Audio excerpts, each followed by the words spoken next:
Okay, so the snow is melting, and that's honestly like so rude. Pretty sad about that. So I lived out of my car for a couple months in 2017. It was like to facilitate a whole bunch of traveling I was doing for school. It's a whole thing. I wasn't going to be able to afford a place to live, so I didn't want to drop out. And being in the outdoors community, you see so many people living out of like their vans and trucks anyway. Now I do have a Chevy Cobalt, which is only a 4-door sedan, so not nearly as spacious as, you know, getting a Sprinter van or something, but it's what I had. And I was really strapped for cash, so I spent the summer figuring out how I could, for as cheap as possible, make my car into like a 3-season stealth camper, and I really enjoy the results. And in the next video we're gonna look a little bit more at that and like what I did to make the car livable and how it was actually living in the sedan. But I did go to Kentucky last weekend, the weekend before last, now it's been a minute. And you know, I'd been debating putting the seats back in the car or not, and so I was going to Kentucky to camp, but I was like, you know what, why don't we just take the car out for a spin? It's been like a year and a half, see how she does in the cold weather, and vlog about it and just kind of see how it goes. So that's what this video is. It's just a quick little vlog of what it was like to stay in the car over the weekend, kind of what I got up to while I was in Kentucky. And then stay tuned for the next video. We're going to talk a little bit more about what sedan life was like, how I actually modified the car. And it was a really cheap mod. I did it for under $100, probably under $80 if I sit down and do the math, but we'll talk a little bit about that in the next video. Anyway, let's flash back to past Carrie.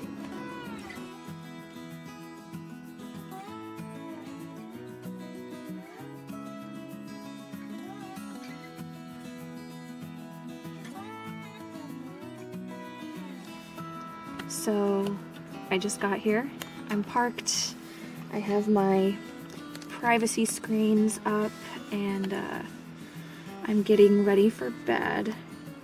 I stopped, I don't know, 20-30 minutes ago. When you're camping in the winter, if you get in your sleeping bag cold, you're never gonna warm up. And so I wanted to heat up water in my Nalgene so that I could have it in my sleeping bag. But I don't like doing, when I'm staying in my car, because you don't want anyone to like know you're sleeping in your car, right? So when I'm staying in my car, I don't like to do pre-bedtime chores that involve being outside of the car in the same place that I'm parking, if that makes sense. So I wanted to kind of kill two birds with one stone.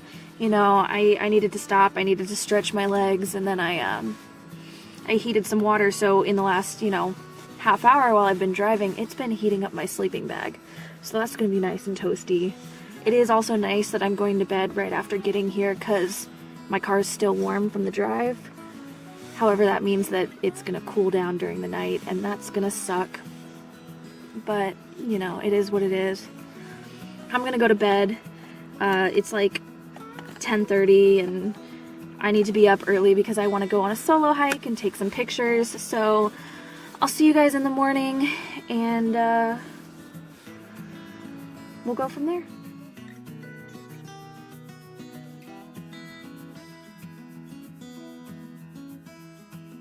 I made breakfast in the Trailhead parking lot Saturday morning. Overnight oats and acorn coffee. My day ahead was full of hiking, chili, and reuniting with old friends. During the afternoon, my friend who runs the channel Piff Explores helped me explore the woods where I will soon be guiding a foraging hike. However, the morning hike was just for me and the trees. So I'm hiking along the trail and I see something and I'm like, oh, that's a neat tulip poplar. And then I look up and the branching's not right. I'm like, that's weird. Maybe there's like another tree and its branches are crossing, and I look a little further. I'm like, no, there's weird balls up in that tree. And then I think, that looks like the branching and the balls of a black gum. But the bark's not right. And it's driving me insane because I only brought my camera gear on this hike. I didn't bring any field guides or anything.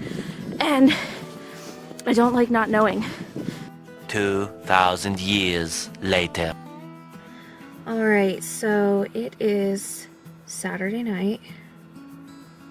I am exhausted, but I am staying in the driveway of the cabin that a friend is renting. I could 110% stay in their cabin. Like, I'm pretty sure there's extra beds, there's floor space, there's a couch, but like, you get to the point where you look forward to like crawling into your, it's like looking forward to like your bed at home, except this is your bed.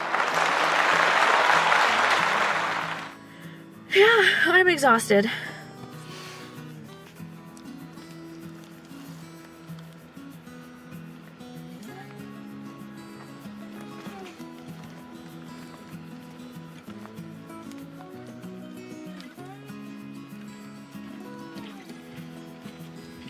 Sunday morning, I awoke to a pitter-patter on my roof and crawled deeper into my sleeping bag, hoping to escape the cold rain. By the time I was ready to get up, the rain held off long enough for Pip and I to hike to Ravens Bridge, a rock formation in the park. There, of course, we had to take some Instagram shots, and I also got caught up looking at all the cool mosses and lichens. I had a long drive home ahead of me, but I did stop in the park picnic area to fuel up before the drive. I just made some pasta and juniper tea while enjoying the solitude and the warmth of my cook stove there in the forest.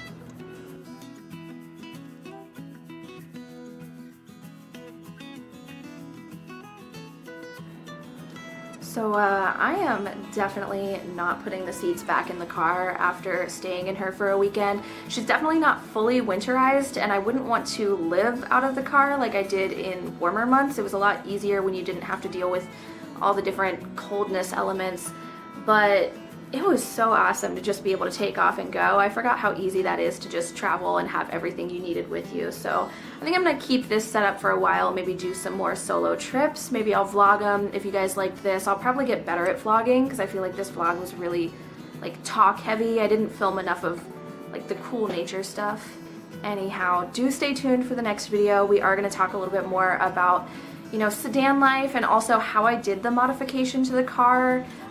You know, what things I used for storage, organization, how did I stay private, how did I stay clean, and that kind of thing. So watch for that, and I'll see you guys in the next video. But in the meantime, let me know in the comments, you know, if you've lived out of your car or your van, what are some of your favorite tips and tricks? I know we can all learn from each other, and I know that I probably have a lot to learn from you guys.